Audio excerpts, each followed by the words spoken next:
everyone, and welcome back to the channel. Today I wanted to talk to you about keybinds. Keybinds are very important in Fortnite Battle Royale. Keybinds are what make you quick when building, fighting, and beating other players to death.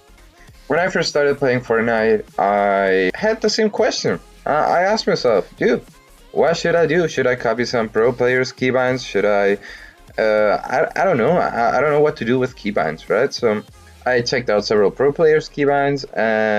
I did find out that none of those were for me. So I did see a video of CypherPK explaining his thought process behind his keybinds, which inspired me to try and really think about which are the keybinds that fit best to me.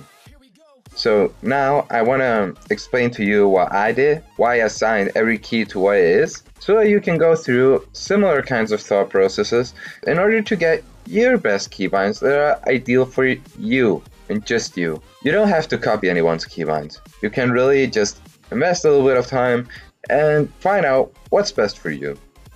So without further ado, let's head into the keybinds. First of all, I wanted to let you know that I'm using a Spanish keyboard. I'm currently living in Spain, so that looks pretty much like this. It might look a little bit weird compared to other countries' keyboards, but the layout is pretty much the same. Maybe some letters or keys change, but it's pretty much the same. So the only thing we have to keep in mind here is that instead of having the bigger than and smaller than signs, where I have them right here, I have them next to the right control button. The shift button is actually a little bit longer on my keyboard, but apart from that, it's pretty much what we can see here. So the first basic thing we are gonna see is that we're using the WASD for movement, as we always do, right? That is like pretty much the basic stuff. We need to walk with those letters. As you know, W is forward, S is backward, A is to the left, and D is to the right. It's pretty important that we always leave a key on the W. Let's say exceptional situations where you don't want to have the key on the W is like, let's say you want to pop a cure. If you want to pop a cure, you don't want to be running, right? So what I'm going to be focusing on is having everything around those keys. Like pretty much everything I need is going to be around those keys, so that I don't need to like stretch my hand out too much in order to get to stuff, right? I really don't. What I also had in my thought process is that I didn't want to stretch up to the numbers too much, so I assigned a lower priority to the number keys than I did to pretty much everything else that is around the WASD. Also, I did really not want to assign anything to 2 and 3, but we'll get into that a little bit later. Next up, there's the E key. The E key is the use key by default.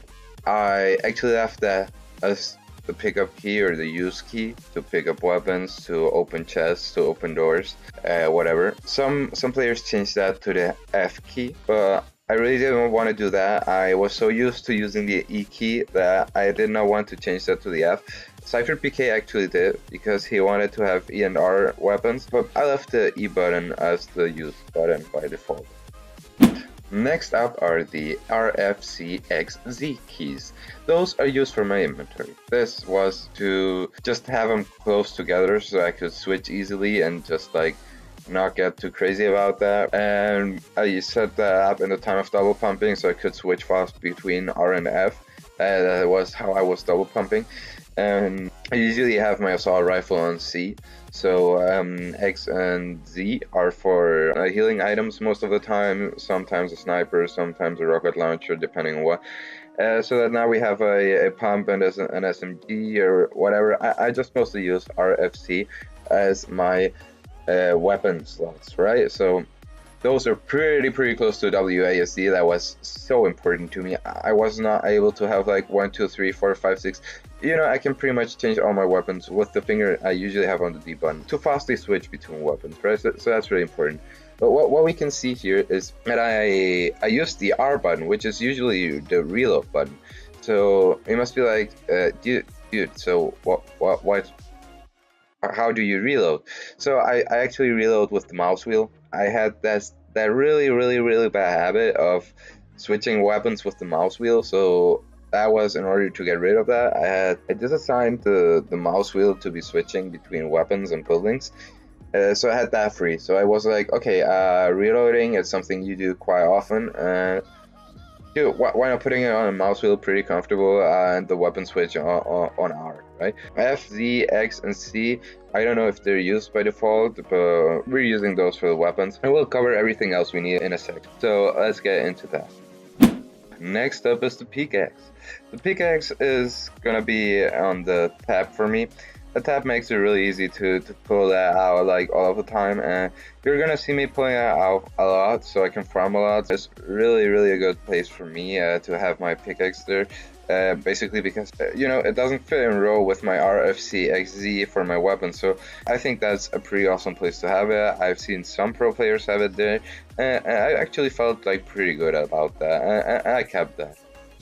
So let's get into the building part. For the building part, we are only using 3 keys on the keyboard. That is because we're using 2 on the mouse. I have 2 lateral buttons on my mouse, which I use for the wall and the stairs, which is pretty much the buildings I use the most. It makes me so much quicker in pulling out my walls in case I'm shot. It's insane how many times that has saved my life, right?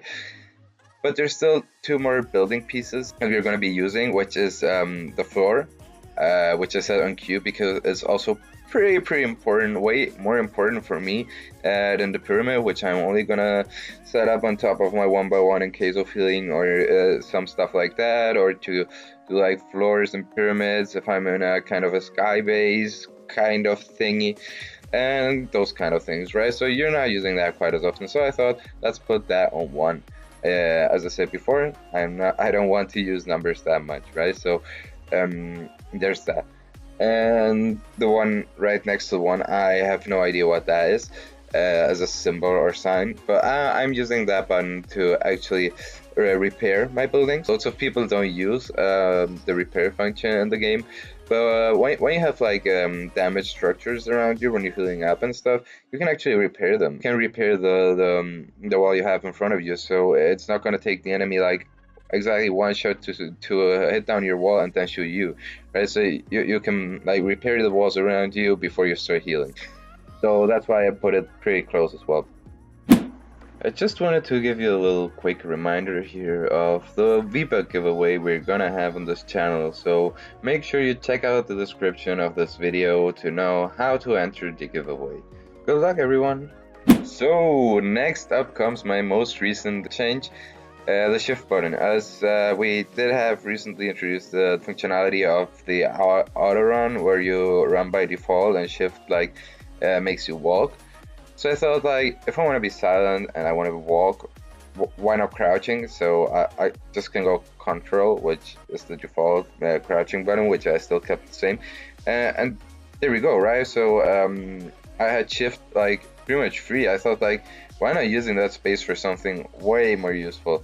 So I put the auto run function into it, so where the character keeps running, which is actually way more useful than you could imagine, because you can just when you're moving away from the storm, you can just like hit the auto run button, just like jump from time to time, just in order for people not to snipe you, and you're pretty much good, right? So as a button, it's like really more useful than I would imagine. I assigned that somewhere close as well, because why not, right? I had that button left to assign something to it. Last but not least, the default buttons. The buttons I left like just the way they were is T for traps, Y for the voice chat, G for editing, B for the emotes, M and I for map and inventory respectively, the space button to jump, and the control button to crouch. So there's one additional thing here, is I and M are pretty far away. Like you don't want to get your hand off your mouse or WASD in order to open those up. So I thought like I can use the numbers. I'm not using the numbers till that point, right? So I assigned them to the inventory to the 4 as well, and the map to the 5 as well. So I have those pretty close as well, just in case I wanted to open them up like real quick, like in a pinch when running or something. The inventory, for example, that's pretty useful. I can use those buttons as well. And there is one last thing that we want to be seeing here, which is, you might have been wondering why there's nothing on 2, 3, caps lock, and B is that I didn't want to assign anything at all to 2 and 3. I did not want to get tempted to move my finger from W to 2 or 3, and I did not want to stop walking in this game. That's not what you would want to do, so I did not assign anything to that. That was top priority when deciding my keybinds. That was real top priority. I did not end up putting anything in caps lock as well, because it's a button where when you press it and, like, let's say you go away for some time, your computer suspends or locks or whatever, and you have to type in your password, you're gonna go crazy having like a caps lock on and not realizing, because you're playing and using it as something in the game, right? So that is something that was really a no-go for me as well. Last but not least, the B key. I did not want to assign anything to that, because I did at first, and I had the problem that when I was switching to my assault rifle on C, I sometimes clicked B, and I don't know what it was, but I removed it. It was not useful. It was kind of the communication wheel, and as I am always playing with Mike with my friends, so that was not entirely necessary. So I removed that from there. I did not want anything there either. So those spots I did not assign anything to, and that was really important for me, and that was a top priority thing, not to assign anything. Okay, so I just wanted to go over that as well. Lastly, I wanted to show you what the entire keyboard is going to be looking like. Here we go. This is pretty much my keybinds and the section of my keyboard which I'm playing with. I find that was pretty sick, because I have pretty much everything I need, like really close to my walking keys, and the rest I really need is on my mouse. So when I was done with those keybinds, I thought this was just genius. It improved my gameplay in so little time. It was insane. Yeah, sure, at first you're like, what? It's so crazy. It's like I'm not used to anything what I'm doing here. But when you get used to it, it makes you better crazy fast, because you have everything like so close together, and everything you need is like right there, and you get there in a pinch. So for me, that was really important. So that is what I kind of ended up having. And as I explained to you, I went through every single step of this thought process I had, and why I assigned everything where it is, and that is the end result.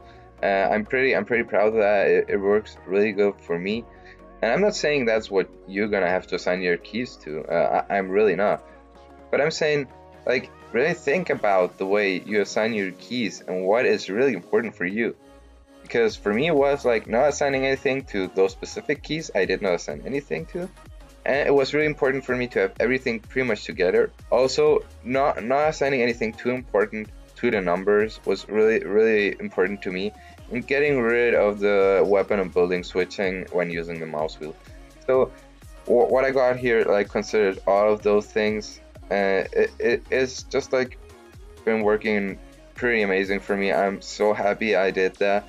I really suggest you give your keybinds some thought and really think about, like, do I really want to have that action or thing bound to that key? Is it really good? Is it really working for me? Do I feel comfortable doing this? And the position of the hand is really important as well. When always having the thumb on the spacebar, I did not want to stretch too far up the numbers, right? So that's also a reason for me to not assign too important of a stuff onto the numbers, right? So that's kind of the way I have my hand on the keyboard as well. You should think and assign your keybinds with your hand on the keyboard, just to think, like, is it far away? Would it feel comfortable? How fast can I get there? All this kind of stuff.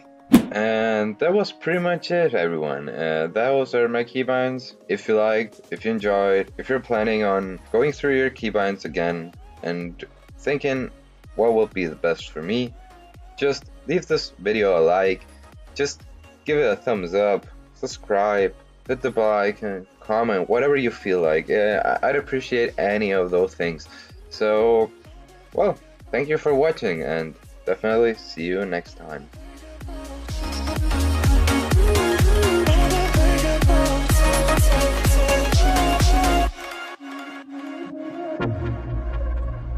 Thank you.